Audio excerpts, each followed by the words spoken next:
Hello दोस्तों।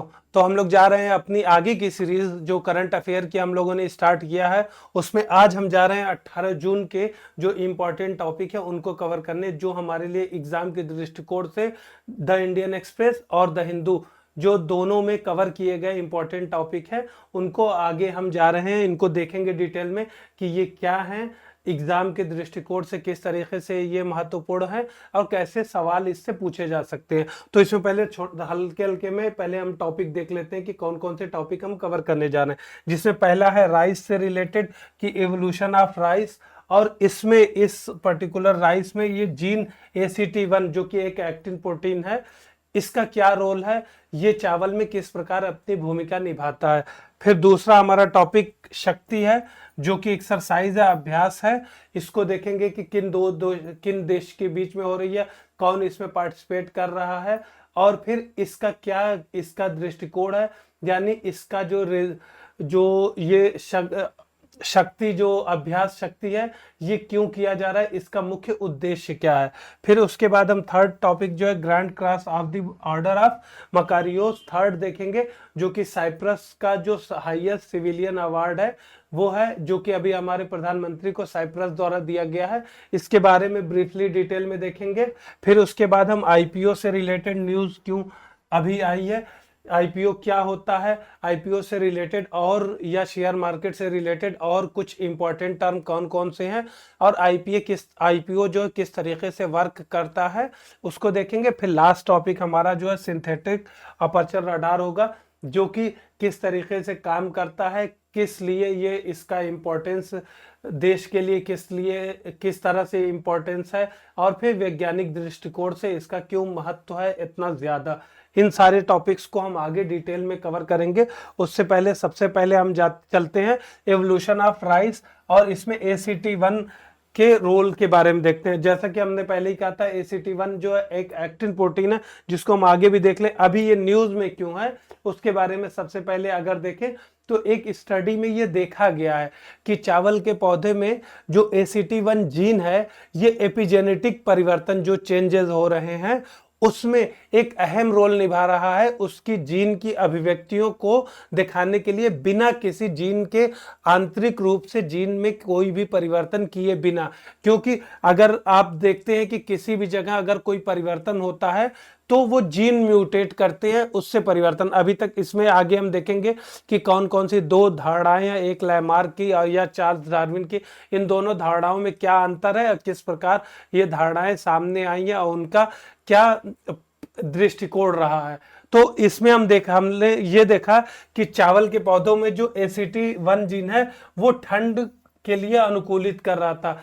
ये जो चावल जो है ठंड के मौसम में या अति शीत मौसम में किस तरह से टाइम टू टाइम जो है कई सालों तक बने रहते हैं, उनमें कौन से जीन होते हैं जो उनको डीके या खराब होने से बचाते हैं, उसको हम देखेंगे कि किस तरह से ये पीढ़ी दर पीढ़ी जो है ये जो म्यूटेशन है या उत्परिवर्तन जो है बिना किसी जीन में चेंज हुए। ये याद रखिएगा, इसमें जो जीन है उसमें चेंजेस नहीं हुआ लेकिन अभिव्यक्ति में चेंजेस आए हैं। ठीक है, तो इसको ही एपिजेनिक परिवर्तन कहते हैं। यानी कि जो DNA जैसे जीन में परिवर्तन नहीं होगा तो जीन का जो सब पार्ट होता है या फाउंडेशनल पार्ट होता है उसको DNA बोलते हैं। तो DNA में बिना किसी चेंजेस के जो परिवर्तन सामने आते हैं उनको जो है एपिजेनिक परिवर्तन कहते हैं। ये प्रीलिम्स पॉइंट ऑफ व्यू से ध्यान में रखिएगा। तो चावल में ये क्यों इंपॉर्टेंट है, क्योंकि बिना किसी जीन के, तो इसमें हम देखेंगे कि ACT1 जो है वो गर्म तापमान जब ज्यादा तापमान होता है तो सक्रिय हो जाता है, लेकिन शीत जब कालीन अवस्था होती है तो ये जो है डीएक्टिव हो जाता है या हाइबरनेट कर जाता है। तो ऐसे में क्या होता है कि चावल की जो एक सुरक्षात्मक प्रोटीन के रूप में ये कार्य करता है। ठीक है, तो ये जो है सुरक्षात्मक प्रोटीन का उत्पादन करके ठंड को सहन करने में इससे मदद मिलती है।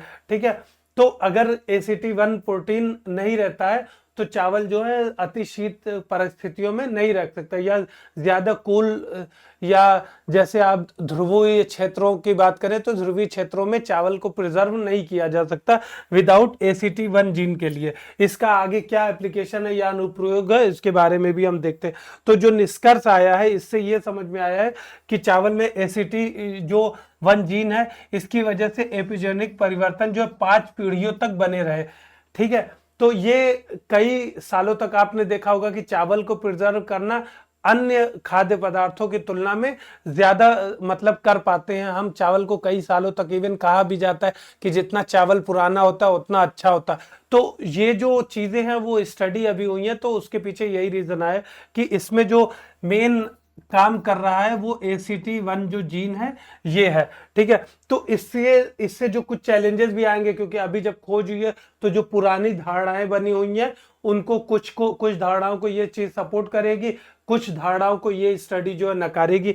तो उसमें दो इंपॉर्टेंट है, एक लैमार्कवादी इनहेरिटेंस या जो लैमार्कवादी जो वंशानुक्रम है, एक डार्विन मॉडल है। तो डार्विन मॉडल में ये कहा गया है कि समय के साथ अनुकूलन होने के लिए जो है जीन में भी चेंजेस होते हैं, जीन जो है म्यूटेट करते हैं या प्राकृतिक चयन या अनुक्रम जो है डीएनए अनुक्रम में परिवर्तन हो जाता है। ये डार्विन ने कहा है कि किस तरीके से डीएनए में परिवर्तन होते हैं, जो कि बाहरी परिवर्तनों के अनुसार जो है जीन में बदलाव देखते हैं हम। फिर दूसरा क्या, उसकी जगह लैमार्क वंशानुक्रम या लैमार्क इनहेरिटेंस ने कहा है कि इसमें जरूरी नहीं है कि जीन परिवर्तन होने के बाद ही अनुकूलन की अवस्था आए, या कोई भी गुण डेवलप होने के लिए या किसी भी प्राणी में या किसी भी पक्षी में या किसी भी प्रजाति में किसी भी गुण से संपन्न होने के लिए कोई जरूरी नहीं है कि उसमें जीन परिवर्तन हो या जीन या डीएनए में ही चेंजेस आए। इसमें जैसे हम लैमार्कवादी वंशक्रम की बात कर रहे हैं, जो कि फिजिकल प्रॉपर्टीज जो है बिना डीएनए के चेंज हुए जो हुई है। जैसे हम एग्जांपल में जिराफ को ले सकते हैं, जैसे कि जिराफ की गर्दन देखे हैं कि टाइम टू टाइम जो है अलग अलग कालों में उसकी गर्दन का जो साइज है या लंबाई है बढ़ती गई, उसके पीछे बिना किसी जीन परिवर्तन के उसकी गर्दन की लंबाई बढ़ी। क्योंकि जो ये जीवन भर अर्जित गुण आगे हस्तांतरित हुए। ऐसा नहीं है कि एक ही पीढ़ी के बाद ये एक पीढ़ी से दूसरी पीढ़ी में, दूसरी पीढ़ी से तीसरी पीढ़ी में, तीसरी पीढ़ी से चौथी पीढ़ी में समय के साथ जो है गर्दन लंबी होती गई। ये जो है उसको जो कहते हैं बिना जीन उत्परिवर्तन या बिना जीन में कोई चेंजेस हुए जो गुण डेवलप होते हैं उसको लैमार्कवादी वंशानुक्रम कहते हैं। और जिसमें जीन परिवर्तन होता है उसको डार्विनियन मॉडल कहते हैं, जिसमें कोई भी प्रॉपर्टी डेवलप होने या गुण डेवलप होने के लिए जीन में उत्परिवर्तन हो या डीएनए में चेंजेस हो। ये दोनों मॉडल याद रखिएगा, कभी एग्जांपल में कंपेयर भी करने को कह सकता है और पूछ भी सकता है। ऐसे में आपके सवाल छोड़ने के या गलत करने के ज्यादा चांसेस। ये इंपॉर्टेंट कॉन्सेप्ट है।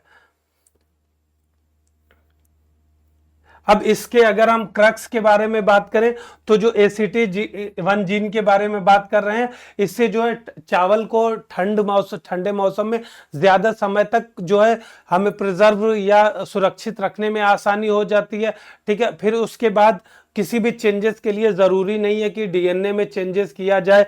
इस सिद्धांत के साथ ये लैमार्क सिद्धांत का समर्थन कर रही है ये जो खोज है। फिर उसके बाद जो हम ये खोज जो है आगे फसल सुधार रणनीतियां जो भी बना रहे हैं, जो भी साइंटिफिक डेवलपमेंट होती है, इसके लिए एक ये माइलस्टोन का काम करेगी। इस पर बुनियाद बना के आगे की खोज को बढ़ाया जा सकता है।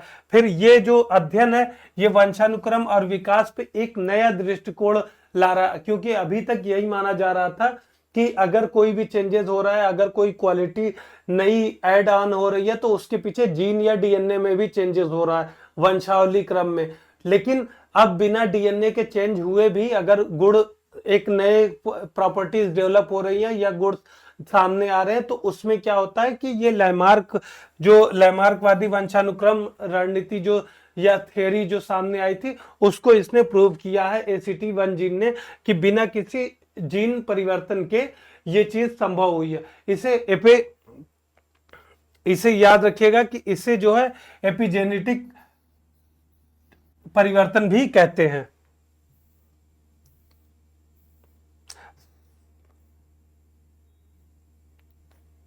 अब आगे अगर हम इसके बारे में अगर इंपॉर्टेंट कुछ कॉन्सेप्ट के बारे में बात कर लें कि ACT1 जीन क्या है, तो जीन के बारे में जैसे बोले थे कि एक्टिन प्रोटीन होता है। ठीक है, ये पौधों में जो सेल्स होते हैं वो साइटोस्केलेटन या साइटोस्केलेटन उसको कहते हैं। जो कोई भी पौधा हो या कोई भी पादप कोशिका हो तो पूरा जो एक सेल बनते हैं, जो डिफरेंट डिफरेंट सेल बनते हैं, उनके पूरे बंडल को अगर मिला दिया जाए, एक कॉम्प्लेक्स नेचर जब हो जाता है या फिर कई सेलों का जो एक गुच्छा होता है जो बनता है, एक कंकाल टाइप का कह सकते हैं, अगर वो किसी पौधे के या कोई खाद्य पदार्थ या किसी भी चीज के लिए अगर पूरा उसका एक कॉम्प्लेक्स स्ट्रक्चर बना दिया जाए जीन का, तो उसको जो सेल है पर्टिकुलर से कई सेल जब मिल जाते हैं तो उनसे मिलके जो है साइटोस्केलेटन बनता है। उसके लिए ये महत्वपूर्ण हो जाता है ACT1 जीन। ठीक है, ये क्योंकि क्या है कि ये एक एपिजेनिक है, तो जो एक बंडल के रूप में कार्य करता है बिना DNA के चेंज हुए, तो ये विभिन्न कोशिकीय या विकासात्मक प्रक्रियाओं के लिए एक बेस का काम करता है। अब आगे ACT1 जो जीन है उसके मुख्य विशेषताओं के बारे में बात करें तो ये जीन फंक्शंस जो होते हैं, जो ACT1 एक्टिन प्रोटीन को ये इनकोड करता है, यही इनकोड करता है जो कि आगे कोशिकाओं को अपना आकार बनाए रखने के लिए या साइटोस्केलेटन बनाने के लिए या किसी अन्य जो भी कोशिका विभाजन हो रहा है, जैसे कोशिकाओं का आकार जो बढ़ता है वो विभाजन होकर ही बढ़ता है। जैसा कि पहले के वीडियो में भी बताया कि कोशिकाओं का आकार किस प्रकार बढ़ता है, कि जैसे एक कोशिका के 2 पार्ट में हुए तो फिर 2 के फिर आगे पार्ट होंगे तो 4 पार्ट हो जाएंगे, फिर 4 के 8 पार्ट होंगे, 8 के 16, इसी तरह कोशिकाओं में वृद्धि होती है। तो इनको जो एक्टिवेट करता है वो उसमें भी ACT1 जीन अहम होता है। ठीक है, फिर उसके बाद क्योंकि ये प्रोमोटर यूटिलिटी, क्योंकि अभी बताया था हमने कि विकासात्मक प्रक्रिया में जीन ACT1 ही प्रोमोटर का काम करता है, तो एक ये संगठक या फिर साइटोस्केलेटन के लिए एक बुनियाद के रूप में कार्य करने की वजह से आगे की जो भी विकासात्मक कार्य होते हैं किसी भी पौधे में या खाद्य फसल में या किसी भी प्रजाति में, तो ये ACT1 जीन जो है वो इंपॉर्टेंट रोल प्ले करता है। जैसा कि अभी जो हाल ही में खोज हुई है, चावल की जो खोज हुई, चावल में ACT1 जीन का जो रोल देखा गया वहां पर ऐसा ही देखा गया। इसमें क्या है कि एक्सप्रेशन प्रोफाइल यानी अभिव्यक्ति प्रोफाइल, जैसे ACT1 से पत्तियों, जड़ों, तनों, प्रजनन अंगों में सभी जगह इसकी भूमिका देखी गई है कि ACT1 की वजह से ही वनस्पति हो या उसका जो प्रजनन जो दर हो उसको जो मेंटेन करने के लिए या उसको बनाए रखने के लिए ACT1 जीन जो ही प्रोटीन का काम कर रहा था, जो कि एक तरह से एक बेस का काम कर रहा था। अब आगे इसमें जैव प्रौद्योगिकी अनुप्रयोग की बात करें कि इस खोज का या इस विशेषता का कहां कहां उपयोग किया जा सकता है, तो आगे जैसे जीन की अभिव्यक्ति या हमने देखा कि चावल में किस प्रकार बिना किसी DNA के उत्परिवर्तन के या बिना DNA के चेंजेस के किस प्रकार ये क्रियाशील रहा, उसी प्रकार हम एक जीन के पैटर्न को समझ सकते हैं कि किस प्रकार बिना किसी म्यूटेशन के या बिना किसी एक्स्ट्रा बाहर से कोई हस्तक्षेप किए बिना भी किसी भी चीज में चेंजेस लाने के लिए ACT1 जीन का हम यूज कर सकते हैं। फिर उसके बाद जो है चावल में जीनोम संपादन के लिए जो क्रिस्पर टेक्निक या Cas9 प्रणाली में इसका उपयोग किया जा सकता है।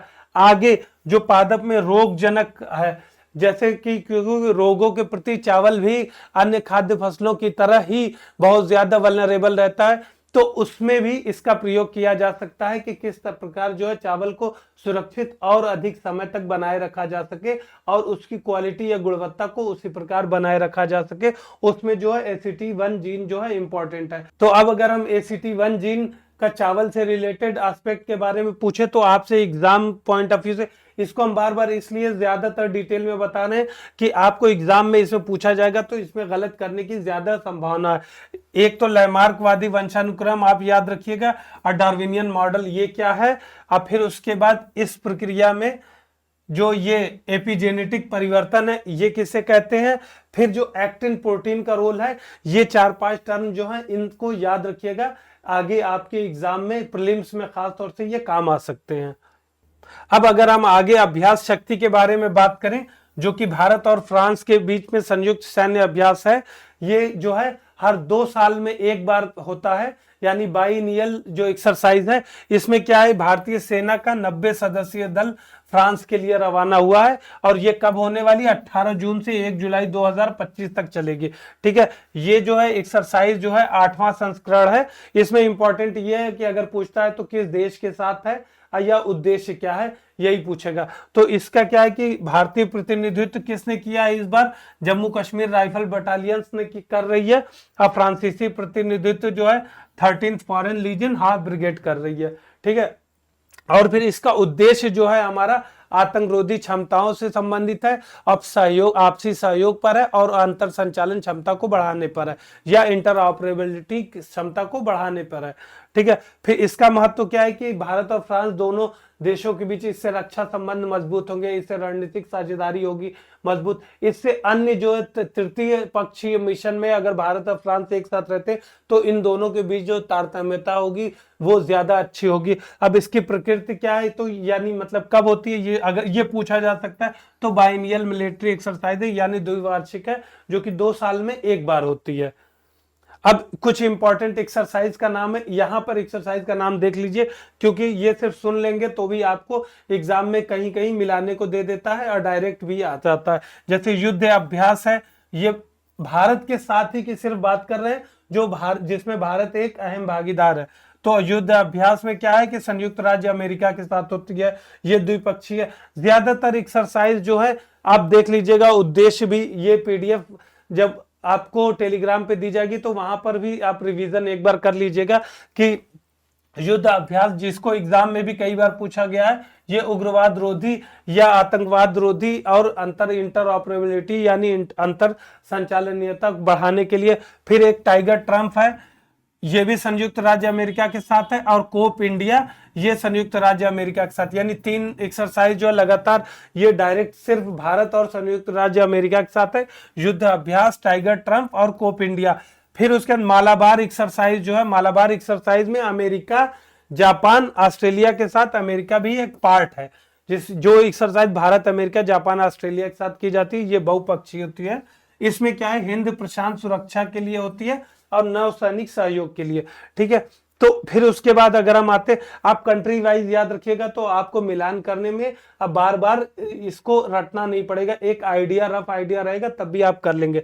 फिर उसके बाद इंद्र जो है रूस के साथ है, फिर गरुड़, वरुण, शक्ति, ये तीनों जो है फ्रांस के साथ, इंडिया के साथ है, इंडिया और फ्रांस एक साथ करते हैं। ठीक है, फिर उसके बाद अजय वरियर, कोंकण और फिर इंद्रधनुष, ये जो है आपके यूनाइटेड किंगडम यानी ब्रिटेन के साथ एक्सरसाइज की जाती है। फिर आसी इंडेक्स, जैसा कि नाम से ही डिफाइंड हो जाता है, ऑस्ट्रेलिया के साथ है, ये द्विपक्षीय है। फिर ऑस्ट्रिया हिंद जो है, ये भी ऑस्ट्रेलिया के साथ है।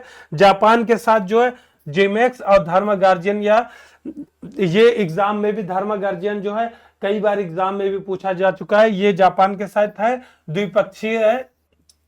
ठीक है, फिर उसके बाद नेपाल से सूर्य किरण है, नेपाल से एक ही एक्सरसाइज है, ये ज्यादातर एग्जाम में इसके बारे में पूछा जा चुका है। इसमें ज्यादातर उन्हीं एक्सरसाइज को लिखा है हमने, जो कि प्रीलिम्स एग्जाम में नहीं तो पीसीएस एग्जाम में अक्सर पूछा जाता है। फिर संप्रीति जो है वो बांग्लादेश के साथ है, उसी की तरह बोंग सागर, संप्रीति, बोंग सागर दोनों जो है बांग्लादेश के साथ है। इसी तरह मित्र शक्ति, शक्ति जो है किसके साथ है, वो फ्रांस के साथ है, लेकिन मित्र शक्ति जो है वो श्रीलंका के साथ है। इसी तरह स्लाइनेक्स जो है वो भी श्रीलंका के साथ है। एक्वेरियन जो है मालदीव के साथ है, ये भी इंपॉर्टेंट है क्योंकि पूछा जा चुका है। फिर उसके बाद मैत्री जो है थाईलैंड के साथ, विनबैक्स जो है वियतनाम के साथ है। कुछ जो एक्सरसाइज नाम से भी आप डिकोड कर सकते हैं, जैसे ये विनबैक्स आई, ऐसी कई एक्सरसाइज है। नोमैडिक एलिफेंट जो अभी हाल ही में संपन्न हुई है, ये मंगोलिया के साथ है, इसको भी एग्जाम में पूछा जा चुका है। ठीक है, फिर रिमपैक, ये इसमें क्या हुआ, अमेरिका के नेतृत्व में ये मल्टी नेशंस इसमें शामिल होते हैं, ये जो है सबसे बड़ा नौसैनिक अभ्यास है। ठीक है, ये याद रखिएगा कि ये रिमपैक जो है सबसे बड़ा नौसैनिक अभ्यास है, इसको पूछा जा सकता है एग्जाम में। इस तरीके की जिसमें कोई इंपॉर्टेंट फैक्ट है उसको अक्सर पूछ लेते हैं ये लोग। फिर उसी तरह मिलान है एक बहुराष्ट्रीय, ये भारत द्वारा आयोजित की जाती है, ये भी एक्सरसाइज इंपॉर्टेंट है। फिर उसके एससीओ शांति मिशन जो है, ये अक्सर कभी पूछा नहीं गया है। एससीओ जैसा कि नाम से ही है कि चाइना, रशिया मेन होंगे, और फिर सेंट्रल एशियन जैसे उज्बेकिस्तान, कजाकिस्तान, ताजिकिस्तान, ये लोग शामिल है। उसके बाद क्या है, कोबरा गोल्ड है, कोबरा गोल्ड जो है थाईलैंड और हिंद प्रशांत महासागर क्षेत्र के जो देश है पर्यवेक्षक के रूप में शामिल होते हैं, लेकिन थाईलैंड और इंडिया जो है ज्यादा इंपॉर्टेंट रोल प्ले करते हैं ये मानवीय और सैन्य सहयोग के लिए। तो ये जो जो लिस्ट दी है एक्सरसाइज की, इसको रिवीजन कर लीजिएगा आप लोग जब आप लोग को पीडीएफ मिल जाए। फिर अब हम आते हैं थर्ड टॉपिक पर, जो कि हमारा grand cross of the order of Macarian, या ये साइप्रस का सबसे बड़ा अवार्ड है जो कि प्रधानमंत्री नरेंद्र मोदी को साइप्रस के सर्वोच्च नागरिक सम्मान से नवाजा गया है अभी हाल ही में। इसके बारे में पूछ सकता है, या फिर अन्य देशों से जो हमारे प्रधानमंत्री को जो सर्वोच्च नागरिक पुरस्कार मिले हैं उनके बारे में भी पूछा जा सकता है इस क्वेश्चन के ही कॉन्टेक्स्ट में। तो ये चीज इंपॉर्टेंट है। आगे हमने वो भी कुछ ऑर्डर जो कुछ सम्मान हाल ही में जो मिले हैं उनको भी नोट डाउन किया है, उसको अभी आगे हम बात कर लेंगे, ठीक है। तो ये जो बात किया जा रहा है, ये जो grand cross of the order of the Makarios third, तो ये जो मकारियस थर्ड जो आर्क बिशप थे, ये जो है साइप्रस के फर्स्ट प्राइम मिनिस्टर प्रेसिडेंट थे, उन्हीं के नाम पर ये अवार्ड का नाम रखा गया है। ये अगर इंपॉर्टेंस की बात करें तो जैसा कि बात किया है कि ये फर्स्ट प्रेसिडेंट थे, ये 1991 में स्थापित है। ज्यादातर देशों में जैसे इंदिरा गांधी शांति पुरस्कार भारत द्वारा भी प्रदान किया जाता है, जो कि एक बड़ा नागरिक पुरस्कार है जो किसी भी अंतर्राष्ट्रीय शांति के लिए सहयोग के मुद्दे पर किसी भी नेता को दिया जाता है। उसी तरह ये भी आर्क बिशप मकारियस थर्ड जो है बड़ा पुरस्कार है, वहां का सर्वोच्च नागरिक पुरस्कार है जो किसी भी अन्य देश के राष्ट्रपति या राष्ट्राध्यक्ष को दिया जाता है, ठीक है। इसमें क्या है कि इसके संबोधन के समय भारतीय प्रधानमंत्री ने कहा था कि ये जो सम्मान है ये 1.4 बिलियन भारतीयों के लिए एक सम्मान है, जो कि ये सम्मान एक तरह से, जैसा कि हमने पिछले वीडियो में बात भी किया था, कि ये सम्मान जो भारत और साइप्रस के बीच कूटनीतिक, राजनयिक, आर्थिक इन सारे संबंधों को भी दिखाता है, और साथ में निवेश या व्यापार संबंधी, फिर उसके बाद जो उसकी स्ट्रेटेजिक पोजीशन है उनको भी दिखाता है, और जो सांस्कृतिक आदान प्रदान जो बहुत प्राचीन काल से, फिर उसके बाद जैसे ही साइप्रस स्वतंत्र हुआ तब से जो सांस्कृतिक आदान प्रदान बना हुआ है, वहां से जो निवेश बना हुआ है, या जो प्रौद्योगिकी या टेक्नोलॉजी ट्रांसफर या टेक्नोलॉजिकल डेवलपमेंट में जो दोनों देश आपस में पार्टिसिपेशन है, उसको लेकर भी एक इम्पॉर्टेंट एक मैसेज इस पुरस्कार के तहत दिया गया कि दोनों देशों के बीच में जो संबंध है और अच्छे होने की तरफ बढ़ रहे हैं। इसीलिए यहाँ पर हमारे प्रधानमंत्री ने वसुदेव कुटुंबकम की भी बात फिर से की कि विश्व एक परिवार है और उसकी भावना को बनाए रखना चाहिए। ये ऐसे अभी जो वेस्ट एशिया में हालात चल रहे हैं, जिस प्रकार इजराइल और ईरान के बीच में जंग चल रही है, ऐसे में इस तरीके की बातें और ज्यादा इंपॉर्टेंस रखती हैं। अब अगर हम कुछ पुरस्कार के बारे में बात करें जो अभी हाल ही में मिले हैं, तो ऑर्डर ऑफ नाइल जो मिस्र के साथ जो है 2003 में मिला है, मिस्र से ऑर्डर ऑफ नाइल, ये इसी की वजह से आप एक गेस लगा सकते हैं कि कहां से मिला होगा, ठीक है। ये भी द्विपक्षीय संबंधों को मजबूत करने के लिए ये सर्वोच्च राजकीय सम्मान था मिस्र का। उसी प्रकार जो companion of the order of Logohu, ये पापुआ न्यू गिनी से मिला था, ये भी 2023 में प्राप्त हुआ था। फिर उसके बाद ऑर्डर ऑफ फिजी जो ग्रैंड कंपेनियन ऑफ फिजी मिला है, ये जो है वैश्विक नेतृत्व में योगदान के लिए मिला, ये 2023 में मिला है। इसी प्रकार जो एबाकल पुरस्कार जो है वो पलाऊ गणराज्य की तरफ से 2023 में मिला था। ये जो है पहले विदेशी प्रमुख थे ये पुरस्कार पाने वाले, किसी भी देश के पहले विदेशी प्रमुख थे, इसलिए ये इंपॉर्टेंट हो जाता है। पलाऊ गणराज्य से एबाकल पुरस्कार मिला था। फिर उसके बाद order of the Druk Gyalpo जो है भूटान, ये वर्ड से ही समझ जाएगा, ग्याल्पो इस तरीके के नाम भूटान में ज्यादातर यूज किए भी जाते हैं। ये भूटान का सर्वोच्च नागरिक पुरस्कार है जो 2021 में मिला था। फिर उसके बाद आते हैं लीजन ऑफ मेरिट, ये संयुक्त राज्य अमेरिका की तरफ से मिला था 2020 में। ये भारत अमेरिका के बीच में जो रणनीतिक साझेदारी में जो डेवलपमेंट हो रहा था उसके तहत मिला था। इसी तरह फिर ये अवार्ड है, ये अवार्ड की लिस्ट एक एक करेंगे तो ज्यादा टाइम आ जाएगा, लेकिन इन अवार्ड्स को आप एक बार रिवाइज कर लीजिएगा कि कहाँ से मिला है, किस ऑर्गेनाइजेशन ने दिया है, अब इन सभी अवार्ड्स का जो है इंपॉर्टेंस क्या है और सब में क्या क्या जो अहम बात है। जैसे कि ऑर्डर ऑफ जायद, जैसे जायद बिन नहयान वहां के जो राष्ट्राध्यक्ष हैं उनका भी नाम है, तो आप इसी से एक गेस लगा सकते हैं। तो ये जो है यूएई के साथ संबंधों को और ज्यादा मधुर और डेवलपमेंट करने के लिए मिला था, ये 2019 में मिला था और यूएई के साथ अभी संबंधों में बहुत ज्यादा सुधार हुआ है, इस वजह से भी ये पुरस्कार मिला था। ठीक है, फिर उसके बाद हम देख रहे हैं कि लगातार मिड ईस्ट हो, चाहे वेस्टर्न यूरोप हो या फिर अमेरिका हो अभी, या अफ्रीकी देश है, तो भारत के संबंध कहीं ना कहीं और ज्यादा हर जगह सुधार हो रहा और व्यापार में भी बढ़ावा देखा गया है। अब आगे आते हैं, ये आप एक बार आप लोग रिवाइज जरूर कर लीजिएगा, क्योंकि ये प्रीलिम्स के लिए बहुत इंपॉर्टेंट है, आपसे पूछा जा सकता है।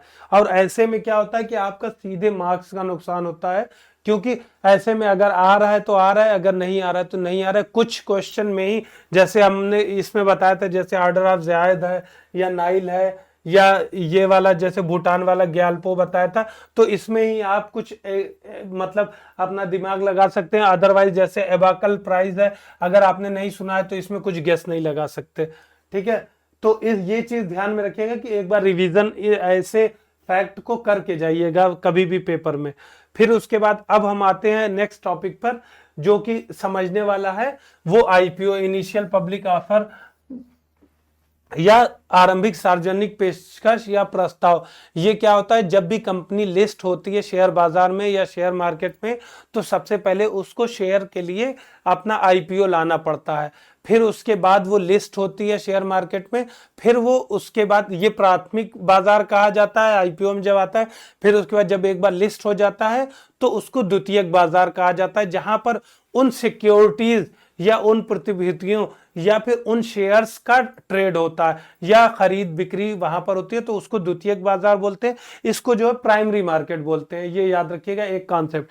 फिर उसके बाद अभी क्या है कि 2025 में देखा है 70% आईपीओ जो है प्रीमियम पर सूचीबद्ध हो गए। तो यहां पर इंपॉर्टेंट आईपीओ समझ गए कि जब भी किसी कंपनी को पब्लिक डोमेन में आना रहता है या सार्वजनिक क्षेत्र की कंपनी बनना रहता है या सार्वजनिक जनता से धन उठाना होता है या वित्त एकत्रित करना होता है, तो वो आईपीओ लाती है, जिसके तहत अपनी कंपनी की कुछ हिस्सेदारी, या वो 20% भी हो सकती है, वो 50% भी हो सकती है, वो जो है 100% तक हो सकती है, अगर कंपनी फुल डिवोल्यूशन अपने शेयर्स का करे या अपने राइट्स का करे।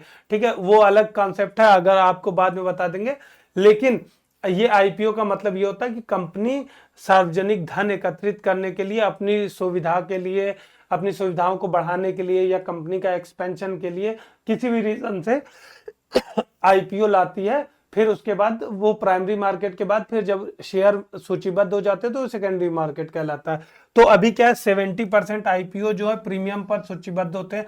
तो अब प्रीमियम क्या हो गया, प्रीमियम का मतलब ये है कि जैसे जब शेयर मार्केट में इंट्रोड्यूस होते हैं, तो समझिए कि कंपनी ने अगर 15 शेयर का दाम जो है अपना 15,000 रखा है।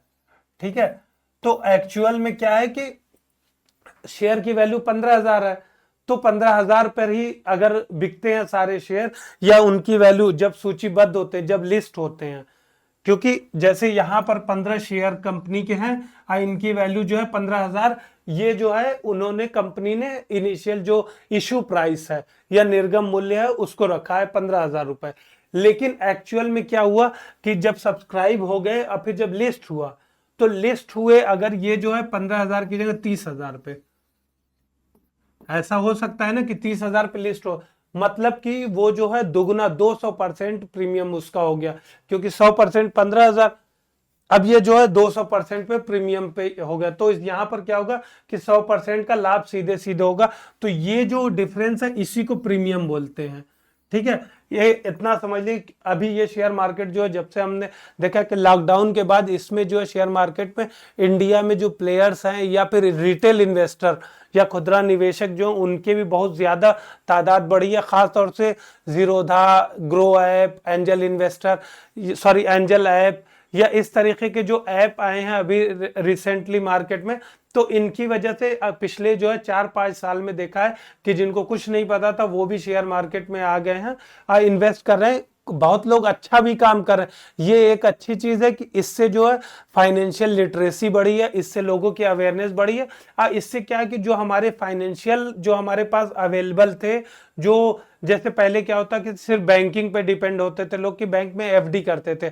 अभी क्या है, लोगों के पास जो है डाइवर्सिफाइड हुआ, यानी कि जो फाइनेंशियल लिटरेसी की वजह से नए दरवाजे खुलने से जो फाइनेंशियल जो एस्पेक्ट थे वो विविध हुए हैं या विविधीकृत हुए हैं या डाइवर्सिफाइड हुए हैं। तो इससे लोगों के पास जो ऑप्शन बढ़ गए हैं, जैसे कि अभी वो म्यूचुअल फंड में भी इन्वेस्ट कर सकते हैं, डायरेक्ट किसी आईपीओ में या किसी कंपनी की इक्विटी में इन्वेस्ट कर रहे हैं। अभी ये बहुत ज्यादा मतलब तादाद में लोग कर रहे हैं, या बैंकिंग में भी कर सकते हैं, डेट में भी कर सकते हैं, सिक्योरिटीज में भी कर सकते हैं। तो अभी ऐसे प्लेटफॉर्म इजीली अवेलेबल हो रहे हैं जहां पर लोग जो है अपने इन्वेस्टमेंट को जो है डाइवर्सिफाई कर पा रहे हैं। ठीक है, तो उस इन सारी पहलुओं पर जब कभी इकोनॉमी की बात हो, इकोनॉमी का कोई पर्टिकुलर टॉपिक मेन से रिलेटेड में करेंगे तो वहां पे और ज्यादा डिटेल में देखेंगे। लेकिन हमें जो बेसिक कॉन्सेप्ट है ये समझ गए कि आईपीओ में क्या होता है। ठीक है, फिर उसके बाद क्या थे, अभी क्यों इतने ज्यादा आ रहे हैं, कि अभी क्या है कि लचीला बहुत आईपीओ बाजार। अच्छा, एक चीज और नोटिस करिएगा कि अभी जो उथल पुथल अभी इतनी ज्यादा ट्रेड वार हुआ, फिर सप्लाई चेन डिस्ट्रक्शन जो चाइना और यूएसए के बीच में हुआ, फिर जो वर्ल्ड लेवल पर अभी देखा गया कि बहुत दिन तक फेड रेट जो फेडरल रिजर्व ने अपना जो अमेरिकी केंद्रीय बैंक है उसने अपनी जो उच्च ही बहुत हाई इंटरेस्ट रेट बनाए रखा, लेकिन उसका असर जो इंडियन मार्केट पे या इंडियन सिक्योरिटीज मार्केट पे कम पड़ा। जैसे इंडिया से एफआईआई जो है वो, यानी फॉरेन इंस्टीट्यूशनल इन्वेस्टर जिसे बोलते हैं, जो 10% से कम के शेयर भागीदार होते हैं, जैसे उसके ऊपर एफडीआई कहा जाता है। तो 10% से कम पे जो एफआईआई है, तो बहुत ज्यादा एफआईआई यहाँ पे इंडिया से निकाले गए, लेकिन इसका असर जो इंडियन मार्केट है, शेयर मार्केट है, उस पर कम पड़ा। उसकी वजह यही थी कि इंडिया में अभी पिछले कुछ सालों से, 3 4 5 सालों से जो रिटेल इन्वेस्टर का साइज है वो बहुत ज्यादा बढ़ा है। तो उसने उस जो एफआईआई ने पैसे निकाले उस चीज को भरपाई का काम किया। इससे जो है शेयर मार्केट पे वो असर नहीं पड़ा जितना कि हमने नास्डाक को या मतलब अमेरिकन जो एक्सचेंज था वहां पे गिरावट ज्यादा देखी गई 2022 2023 2024 में। अभी कुछ सालों से, अभी 1 1.5 साल में वहां पर हमने देखा है कि ग्रोथ देखी गई, लेकिन इंडिया में सेम बनी रही। और लॉकडाउन के बाद इनिशियल स्टेज में तो इंडिया ने बहुत ज्यादा तेजी से ग्रोथ की, क्योंकि जो 16,000 पे था 2022 में, 16,000 पे अपना निफ्टी 50 यानी 50 कंपनियों का सूचीबद्ध जो आंकड़ा था वो 16,000 से अभी जो 25,000 तक टच कर गया है। तो इससे आप देख सकते हैं कि कितनी तेजी से, अगर आप एक्चुअल में देखें तो मतलब कि आपका 33 से 40% का आपके मार्केट वैल्यू बढ़ गई है। तो इतना ज्यादा मतलब आपका ये ग्रोथ हुई है।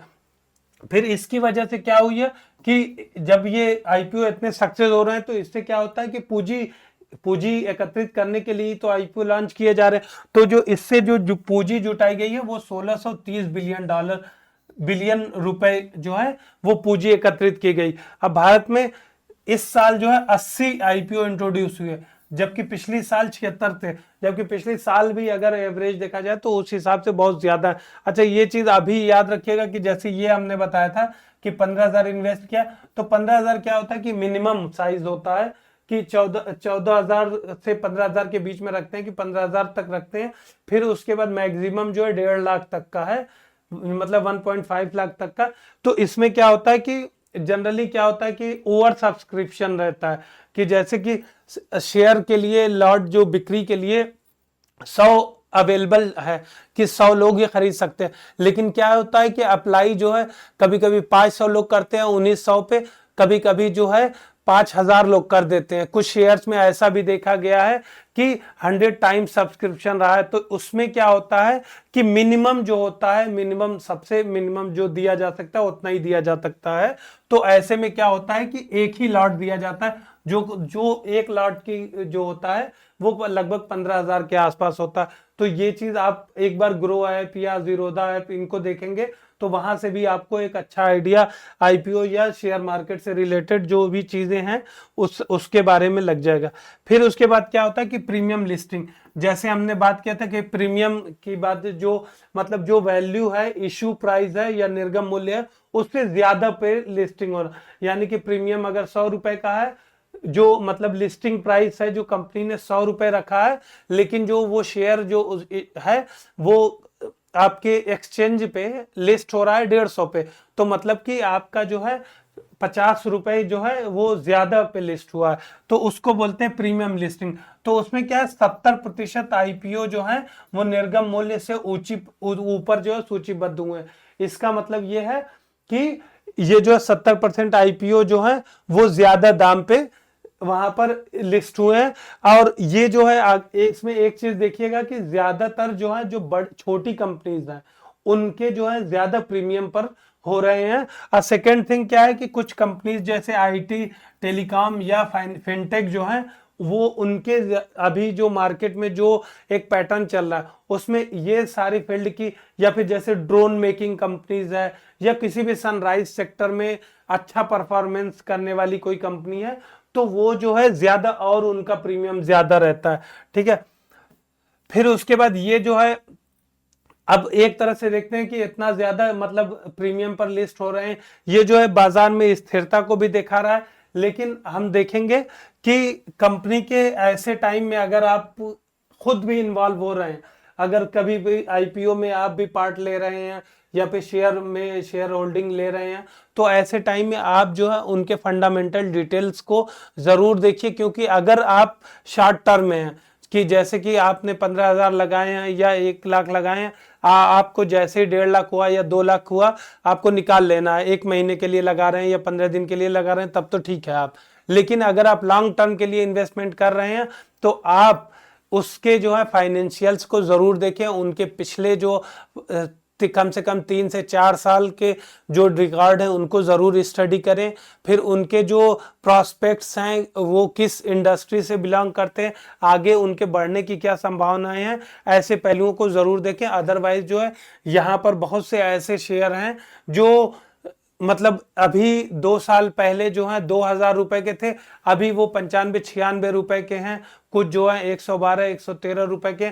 तो ऐसा कि आप अक्सर जो है अभी हाल ही में न्यूज आई है कि संजीव भसीन, अभी कल परसों की ही न्यूज हम देख रहे थे कि संजीव भसीन को डिबार कर दिया गया है ट्रेडिंग से। तो ये सारी भी चीजें चलती, क्योंकि छोटी कंपनीज होते हैं उसमें जो शेयर्स को मैनिपुलेट करना बहुत आसान होता है। उसमें क्या है कि आदमी जो है 10 करोड़ लेके बैठेगा और पूरा शेयर ही ऊपर नीचे कर देगा। लेकिन जो बड़ी कंपनी या एस्टेब्लिश्ड कंपनी होती है जो निफ्टी 50 कहलाती है, उसमें ये चीजें मुश्किल होता है, क्योंकि उसमें आप 10 करोड़ का शेयर खरीद रहे हैं उससे कुछ फर्क नहीं पड़ने वाला है। तो इन सारे पहलुओं को भी जरूर ध्यान में रखिएगा। ये सारा आप हरचंद मेहता की पूरी सीरीज देखेंगे, ये सब भी इसी चीज पे मैनिपुलेशन पर बेस्ड है। तो इन सारी चीजों को ध्यान में रखिएगा। अब अगर इससे रिलेटेड कुछ की टर्म की बात करें जिन्हें हमें जानना जरूरी है, तो इक्विटी शेयर, जैसे इक्विटी शेयर जो आप जब आईपीओ में लिस्ट हुआ तो जो आपने परचेस किया, तो उससे क्या शेयर क्या होता है कि एक पार्ट होता है, आप उतनी जो कंपनी, अगर किसी कंपनी के 100 शेयर हैं, ठीक है, 100 शेयर में से 5 शेयर के आप मालिक हैं या आपके पास है, तो उस कंपनी के 5% के आप हिस्सेदार हैं, यानी 5% के मालिक हैं। ठीक है, तो वो इक्विटी शेयर होता है। ठीक है, जो कंपनी धारक को लाभ के हिस्से में या मतदान का अधिकार, क्योंकि 5% के आप मालिक हैं तो आपको 5% का वोटिंग राइट्स भी उसके साथ मिलता है। फिर दूसरा आता है प्रेफरेंस शेयर। इसमें क्या होता है कि इसमें एक फिक्स जो है डिविडेंड मिलता है। जैसे कि आपके पास शेयर है, पर शेयर पे अगर 10 रुपए का डिविडेंड मिला है तो 5 शेयर है तो आपको 50 रुपए मिल जाएंगे, आप उस शेयर के मालिक होंगे। लेकिन आपको वोटिंग राइट्स इसमें नहीं मिलता, जनरली इसमें वोटिंग राइट प्रेफरेंस शेयर में नहीं मिलता। ठीक है, फिर होता है फेस वैल्यू, एक टर्म होता है फेस वैल्यू। जनरली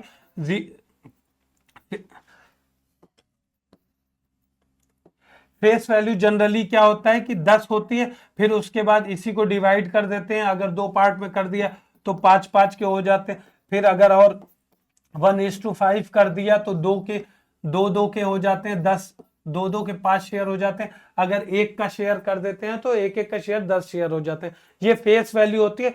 ये इसलिए होती है, ये एक्चुअल वैल्यू नहीं होती, इसे कंफ्यूज मत होइएगा। फेस वैल्यू इसलिए की जाती है कि कितने शेयर मार्केट में हैं किसी कंपनी के, इसकी गणना को ध्यान में रखा जाए, इसलिए मेनली होता है। ये एक सांकेतिक वैल्यू होता है, जबकि एक्चुअल वैल्यू अलग होती है, जो कि डिमांड एंड सप्लाई और कंपनी के परफॉर्मेंस पर बेस्ड होती है।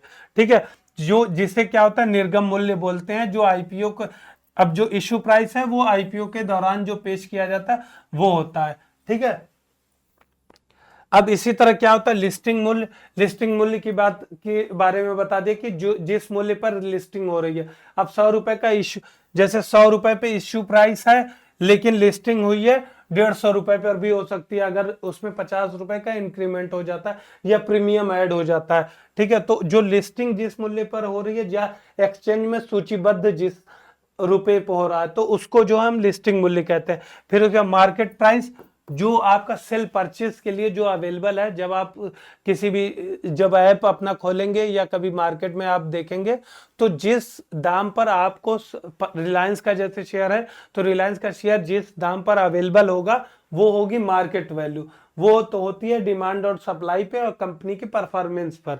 ठीक है, फिर आईपीओ के बारे में, पूंजी जुटाने के, आईपीओ के बारे में हमने देख लिया कि पूंजी जुटाने के लिए जो शेयर की पहली बिक्री, जो सबसे पहले इंट्रोड्यूस होता है, फिर सेकेंडरी मार्केट में आ जाता है।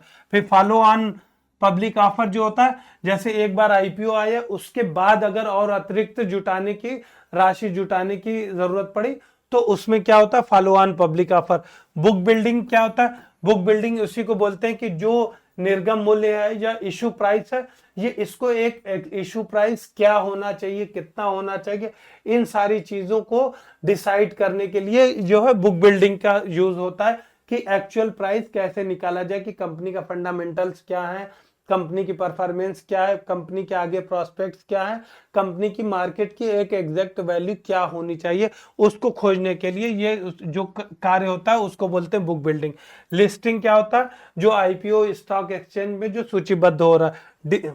डीलिस्टिंग क्या होता है, जब कोई कंपनी को उसकी हरकतों की वजह से या गलत हरकतों की वजह से या किसी अन्य कारणों से जब डीलिस्ट कर दिया जाता है, या शेयर मार्केट से जो एनएससी है या बीएससी है इससे जो है निकाल दिया जाता है, तो डीलिस्ट मतलब डीलिस्ट कर दिया गया, डीलिस्टिंग उसको कहते हैं। ठीक है, स्टॉक एक्सचेंज से हटा दिया जाता है उसमें। फिर उसके ओवर सब्सक्रिप्शन, ओवर सब्सक्रिप्शन जैसे वर्ड के से ही हम बता दिए थे कि अगर मतलब हमारे पास 100 लॉट है शेयर बेचने के लिए, लेकिन जो है लोगों ने अप्लाई किया, अगर 100 लोग अप्लाई करें तब तो ठीक रहेगा, 100 को मिल जाएगा।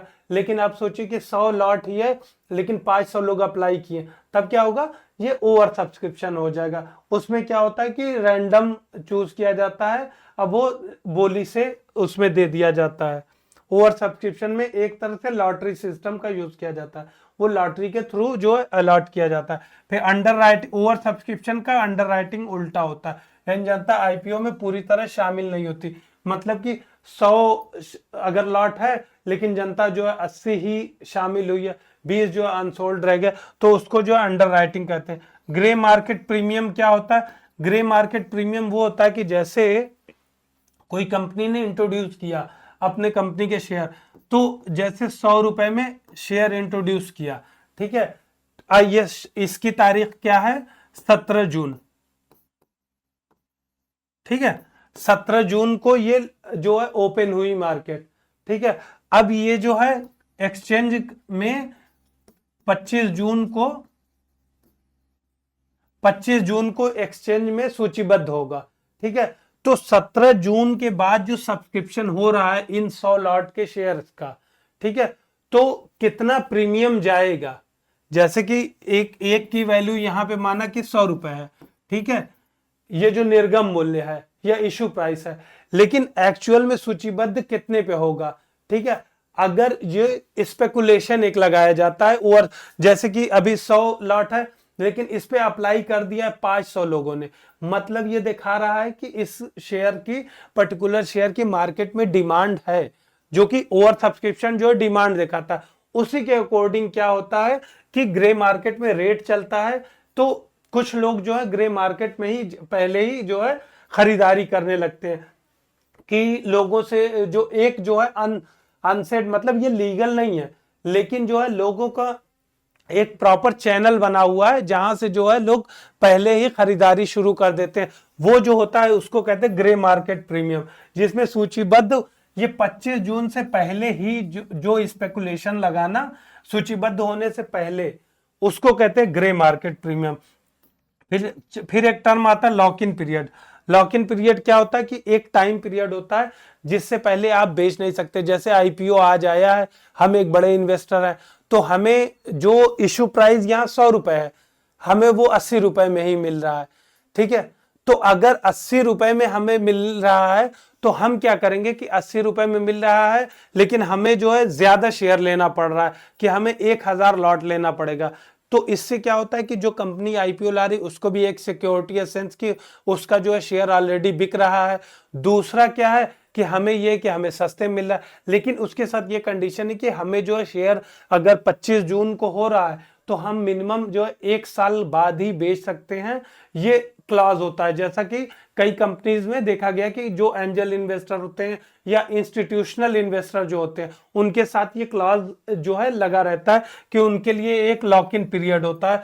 जैसा आपने कई बार देखा होगा कि 1 साल बाद, जैसे जोमेटो के शेयर में भी देखा गया था कि लॉक इन पीरियड जब खत्म हुआ तो वो धड़ाधड़ 129 रुपए से 129 रुपए पे था, 129 से 3 दिन के अंदर जो है 92 रुपए पे आ गया था।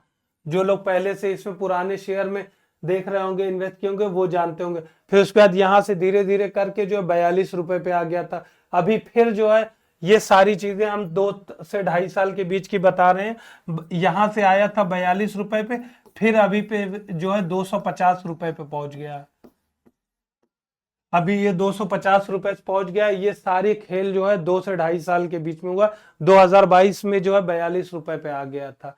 ये 2022 से 2025 अभी चल रहा है, इससे पहले ही 250 रुपए तक पहुंच चुका है। तो आप इसमें देख सकते हो कितना अप्स एंड डाउन होता है। ये लॉक इन पीरियड की ही वजह से शुरू हुआ था कि जब लॉक इन पीरियड खत्म हुआ था तो क्या होता है कि क्योंकि वो इंस्टीट्यूशनल इन्वेस्टर है तो वो मास लेवल पे अपने पास शेयर रखते हैं, तो वो जब सोल्ड आउट करते हैं तो अपने आप शेयर का दाम जो है कम हो जाता है।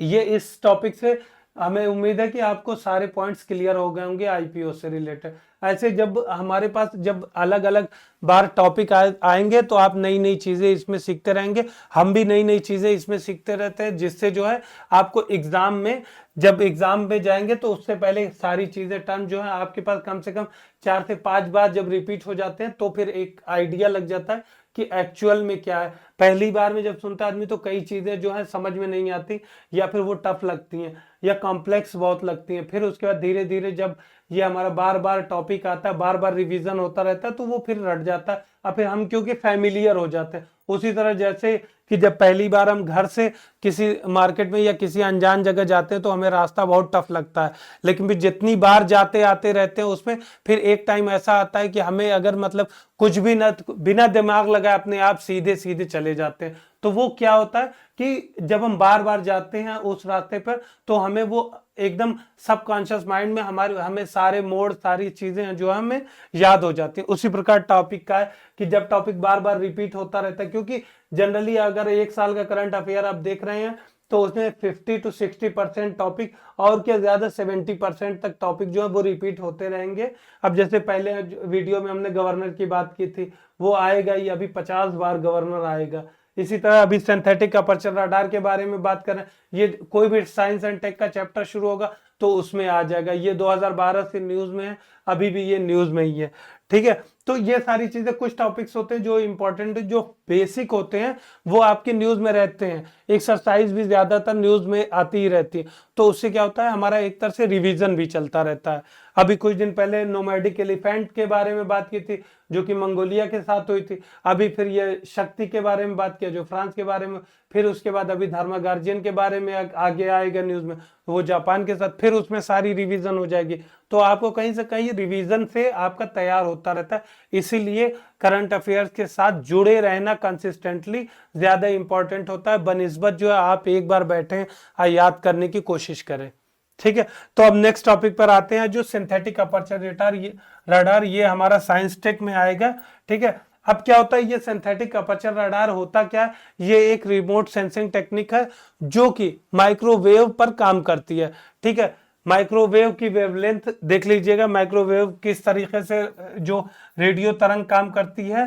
ठीक है, रेडियो तरंग मेनली क्या करती है कि जब अगर अगर रेडियो वेव्स कैसे काम करते हैं, या रेडियो जो हमारे रेडियो होते थे ये किस तरह से काम करते थे, क्योंकि रेडियो की वेवलेंथ जो है इतनी, मतलब रेडियो वेवलेंथ जो है, जो आयनोस्फीयर हमारा है ऊपर वायुमंडल के ऊपर, जो आयनोस्फीयर है उसको भेद के ऊपर नहीं जा सकती, तो वहां से टकरा के आ जाती है। तो उसी तरह जैसे रेडियो सिग्नल्स हमारा काम करता है, क्योंकि ये किसी भी चीज से ऑब्जेक्ट से को टच करके रिटर्न हो जाती है। ठीक है, तो इसकी वेवलेंथ इंपॉर्टेंट है। लेकिन ये है कि ये जैसे बादल, कोहरा, बारिश, इन सारी चीजों से ये अफेक्ट नहीं होती। तो इससे क्या होता है कि इनकी इमेजिंग पावर जो है इंपॉर्टेंट होती है। तो इससे जो है हम 2D 3D इमेज जो जैसे बताए थे ना कि ये प्रतिध्वनि टाइप की ये उत्पन्न करती हैं। ठीक है, या रिफ्लेक्ट होती है माइक्रोवेव, तो उससे क्या है हम 2G 3G 3D ये इमेज बनाई जा सकती है आसानी से। तो ये जो हमारे मौसम अनुप्रयोग के लिए, या किसी भी चीज को ट्रैक करने के लिए, या स्पीड चेक करने के लिए, ठीक है, या कोई ऑब्जेक्ट कितने स्पीड से मूव कर रहा है, या पास आ रहा है या दूर आ रहा है, इस चीज को नोटिस करने के लिए ये हमें मेनली यूज होती है। ठीक है, तो सिंथेटिक अपर्चर रडार के बारे में आप क्या जाने कि ये माइक्रोवेव रेडियो तरंग पे काम करता है, एक रिमोट सेंसिंग टेक्निक है। ठीक है, अब ये क्या होता है कि ये कहीं से भी काम कर सकती है, क्योंकि जैसा हमने बताया था ये उपग्रह से कराइए, वायुयान से कराइए, किसी भी गतिशील जगह से करिए या स्टैटिक जगह से करिए। अब स्टैटिक अगर हम बात करें तो जैसे आप लोगों ने देखा होगा कि जो स्पीड गन लिए रहते हैं, जैसे कि आपने कई हाईवे पे देखा होगा कि पुलिस वैन जो होती है, या ट्रैफिक पुलिस की वैन जो होती है, जो कैमरा लगाती है रोड पे कि बाइक या गाड़ी की स्पीड कितना है उसको ट्रैक करने के लिए। तो वहां पर इसी चीज का यूज किया जाता है, जो माइक्रोवेव तरंग होती हैं उन्हीं को यूज करते। क्यों? क्योंकि ये पल्सेस को छोड़ती है। ठीक है, ये पल्सेस को उत्सर्जित करती हैं और फिर ये जो है प्रतिध्वनित होती हैं। अब जब पल्सेस छोड़ा, अब प्रतिध्वनित हुई, तो उससे क्या हुआ, उसके जाने का आने का समय, अब फिर उसके बाद उनके बीच की दूरी से एक जो है मार्क मिल जाता है कि इनके बीच की स्पीड कितनी है या कितनी। इससे जो है ऑब्जेक्ट की स्पीड का भी पता चल सक जाता है और ऑब्जेक्ट की दूरी का भी पता चल जाता है, दोनों चीज का पता चल जाता है। इसलिए ये इंपॉर्टेंट होता है। ठीक है, इसमें क्या होता है कि जो सिंथेटिक अपर्चर रडार होता है उसमें क्या है कि एक बड़े एंटीना बना दिया जाता है, वहां पर जो है सारी जो वेव्स होती हैं उनको एकत्रित किया जाता है। ठीक है, अब वो जैसे कि हम वायुयान कोई है, वायुयान से जो हमने जो है वेव्स जो है वहां से उत्सर्जित हुई, तो उसके पास फिर जो कलेक्ट हुई, तो अगर जैसे किसी जगह पर किसी स्थान का अगर निरीक्षण करना है तो जैसे वहां पर भेजा, फिर उसके बाद वहां से एक जो ग्राफ बनाया, फिर उसके बाद अगले आने वाले जैसे 1 घंटे बाद बनाया हमने, वहां पर फिर उसी सेम तरह से उत्सर्जित मतलब पल्सेस को किया। तो इन दोनों जो पिक्चर बनेगी, जो चाहे वो 2D बनाइए या 3D बनाइए, ठीक है, तो जो दोनों में डिफरेंसेस आएंगे तो उससे क्या हमें एक आइडिया लग जाता है कि इन दोनों में क्या है कि चेंजेस क्या हुए, वो क्या, इसीलिए सुपर कंप्यूटर यहां पर काम आता है। ठीक है, तो ये जो है इंपॉर्टेंट होता है 2D 3G जो है मॉडल बनाने के लिए। अब इसकी जो है अगर मेन जो फीचर्स क्या होता है, क्योंकि जिससे बताया कि अब ये वेव्स जो है निकाले, वेव उत्सर्जित कर रहे हैं, तो इसमें क्या होता है कि इसका जो रिजोल्यूशन होता है टेरेस्ट्रियल जो, क्योंकि एक तो माइक्रोवेव से एंटीना पे आ रहे तो बड़े, एक तो जैसे वायुयान से आप कर रहे हैं या सैटेलाइट से कर रहे हैं तो आपका एक बड़ा एरिया कवर करेंगे।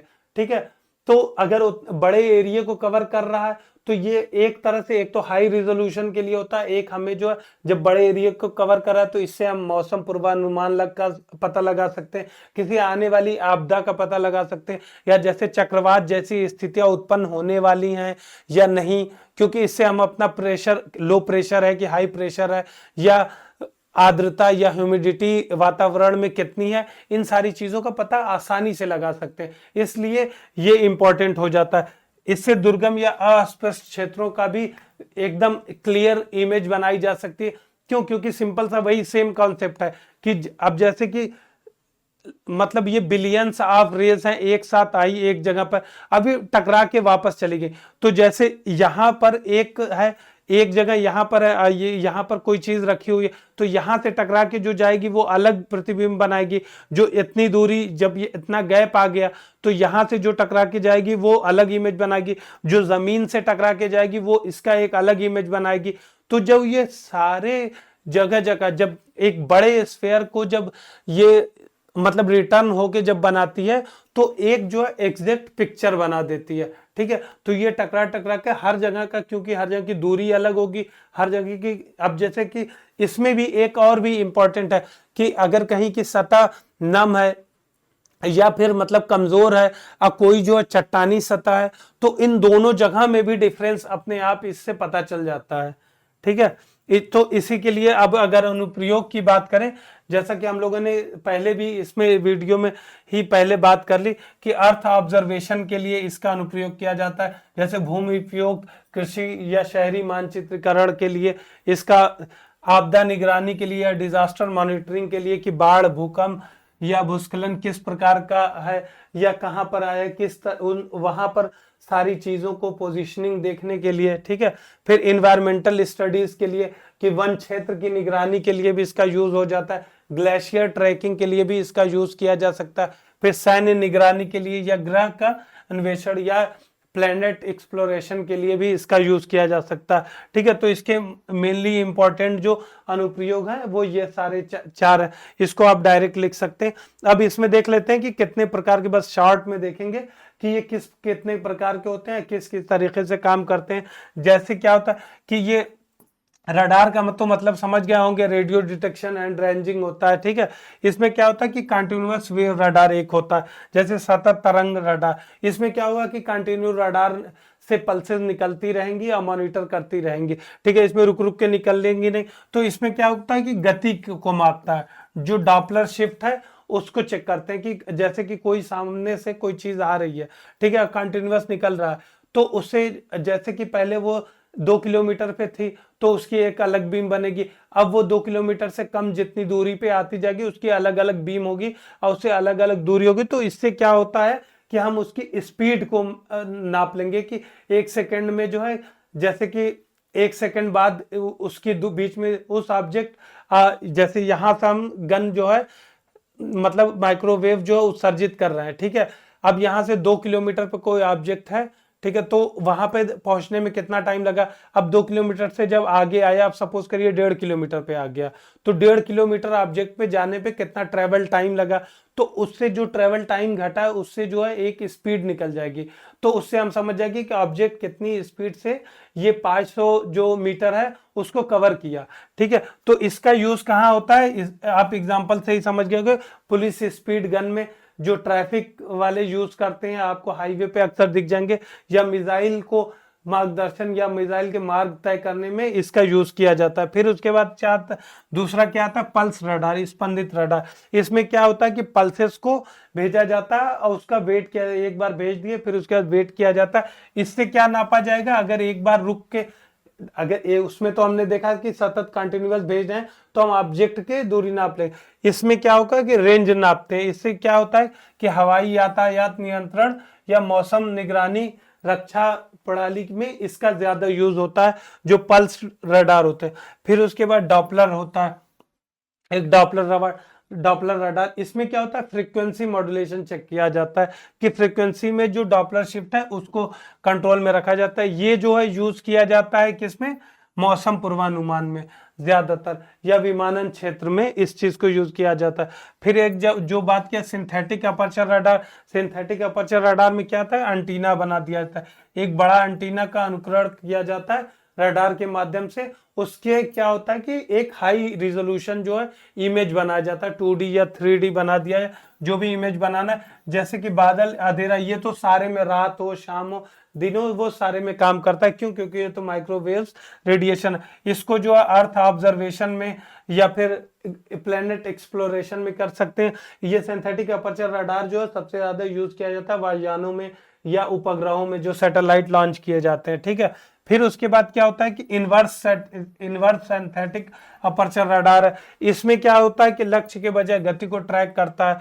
ये जहाज और विमान जैसे गतिशील लक्ष्यों के नामांकन के चित्रांकन के लिए होता है। उसमें क्या होता था कि सैटेलाइट पे किया तो सैटेलाइट खुद मूव कर रहा है, ठीक है। जैसे ग्रह है या फिर वायुयान पे लगाया एंटीना, तो वायुयान खुद ही स्पंदित कर रहा है, वहां पर लेजर जो माइक्रोवेव्स हैं उनको छोड़ रहा है या उत्सर्जित कर रहा है और खुद रिसीव कर रहा है, उसके अकॉर्डिंग जो है बना रहा है। लेकिन इसमें क्या है कि नीचे से इन्वर्स में क्या है, किसी जो स्टैटिक है या मतलब जो गतिशील नहीं है उस जगह से वहां से जो है रेडिएशन जो स्पंदित किया जा रहा है, और फिर उसके बाद उससे जो है किसी भी गतिशील पदार्थ की जैसे हवा में वायुयान उड़ रहा है तो उसकी पोजीशनिंग के लिए जो यूज किया जा सकता है उसमें इसका यूज किया जाता है। जैसे जहाजों या विमान जैसे गतिशील लक्ष्यों को ट्रैक करने के लिए। इनवर्स मतलब समझ गया ना, सिंथेटिक इनवर्स सिंथेटिक में यही है कि सिंथेटिक में जो है सैटेलाइट या वायुयान जो मूवेबल है, जो गतिशील है, उसमें किया जाएगा। इनवर्स में क्या कर देंगे कि किसी भी जो गतिशील नहीं है, जो स्थित या विराम स्थिति में या एक जगह कहीं पर स्टैटिक पोजीशन में, उससे करेंगे ट्रैक। तो इसमें क्या होगा, इनवर्स सिंथेटिक। फिर उसके बाद क्या होता है, फेज्ड एरे रडार एक का होता है। फेज्ड एरे रडार में क्या होता है कि अभी तक हम जो बात कर रहे हैं इनवर्स में या सिंथेटिक अपर्चर रडार में, उसमें दोनों में क्या था कि सिर्फ एक एंटीना की बात कर रहे थे, वहां से ट्रैक करते।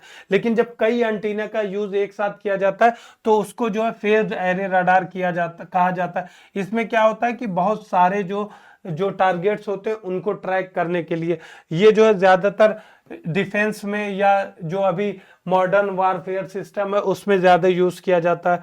फिर उसके बाद आता है कि ओवर द होराइजन रडार, ठीक है। ओवर द होराइजन रडार मतलब जो सबसे पहले हमने बताया था एग्जांपल में कि आयन मंडली जो हमारे आयनोस्फेयर है उससे जो लड़के चली आती है उसको भेद नहीं सकती हमारी जो माइक्रोवेव जो रेडियो वेव्स हैं, ठीक है। तो इसको जो आ रही है लड़के तो उसको ट्रैक करते हैं, जो ओवर द होराइजन कहते हैं रडार उसको, ठीक है। इसका जो है रणनीतिक पूर्व चेतावनी प्रणाली के लिए यूज करते हैं। फिर इसी तरह मोनोपल्स रडार एक आता है। मोनोपल्स रडार में क्या होता है, एक साथ कई बीम सिग्नल शक्ति की तुलना करना, जैसे कि अलग अलग जगहों से अलग अलग जब स्पंद किया जाता है और फिर उनका एक दूसरे से कंपेयर किया जाता है तो उसको मोनोपल्स रडार कहते हैं, ठीक है। इसमें क्या होता है कि एंगल डिसाइड करने के लिए, जैसे मिसाइल ट्रैकिंग के लिए जो आईसीबीएम अभी यूज किया जाता है, लंबी दूरी की जो मारक क्षमता वाले होते हैं उनमें एग्जैक्ट पोजीशनिंग के लिए इस टेक्नोलॉजी का इस्तेमाल किया जाता है मोनोपल्स रडार के लिए। फिर उसके बाद आता है बाई स्टैटिक या मल्टी स्टैटिक रडार। इसमें क्या होता है कि ट्रांसमीटर और रिसीवर दोनों अलग अलग होते हैं। अभी तक हमने जितनी भी बात की उसमें क्या होता था, एक जगह से जो है मतलब एक ही जगह से वो जो बीम है या आपकी रेडियो वेव्स है उत्सर्जित होती है थी, अब वही रिसीव करती थी। लेकिन यहाँ पर क्या होता है, ये जो बाई स्टैटिक या मल्टी स्टैटिक होता है, इसमें क्या है कि कई जगह हो जाए, अलग अलग जगह होती है, अलग अलग जगह होती है। यहाँ से स्पंदित हो रहा है लेकिन यहाँ पे रिसीव हो रहा है, ठीक है। तो जब कई जगह होते हैं ट्रांसमीटर और रिसीवर अलग अलग जगह, तो फिर क्या होता है, इसको बाई स्टैटिक या मल्टी स्टैटिक कहते हैं, ठीक है। इसका जो स्टेल्थ जो अभी टेक्नोलॉजी मॉडर्न वारफेयर में उसमें करते हैं, इसमें टोही विमानों में करते हैं, ठीक है। ये एक तरह से पैसिव डिटेक्शन होता है जिसमें मतलब पता नहीं चलता लेकिन किया जाता है इसमें, ठीक है। दुश्मन के जो मतलब टारगेट्स होते हैं उनसे बचते हुए स्टेल्थ टेक्नोलॉजी का यूज करते हुए इस टेक्नोलॉजी को मदद से जो है मतलब सैन्य अनुप्रयोग में इस चीज का जो है लाभ उठाया जा सकता है। फिर जो रडार प्रणालियां जो नेटवर्क युक्त जो देश में कई जगहों पर फैली हुई रडार सिग्नल्स को जो डिस्ट्रीब्यूट करने के लिए भी इसका यूज किया जा सकता है, ठीक है। तो ये इंपॉर्टेंट टॉपिक हमारे आज के थे, ये 18 जून के। अब हम नेक्स्ट वीडियो में मिलते हैं अलग टॉपिक के साथ। इसी तरह हमारी कोशिश रहेगी कि धीरे धीरे हम जो है डेली करें और फिर इंपॉर्टेंट सारे जो भी एस्पेक्ट हैं उनको कवर करें। और धीरे धीरे आप लोगों को भी कुछ टॉपिक्स टफ लग सकते हैं, कुछ टॉपिक्स आसान, लेकिन धीरे धीरे जब हम जब हम 2-3 महीने जब ये कवर कर लेंगे तो होता क्या है कि 2-3 महीने बाद रिपीटेशन शुरू हो जाता है। फिर जब रिपीटेशन शुरू हो जाता है तो फिर हमें जो है समझने में कई टॉपिक जो है पहले पढ़े होते हैं तो आसानी से समझ में आ जाते हैं। ठीक है, फिर नेक्स्ट वीडियो में हम लोग मिलते हैं।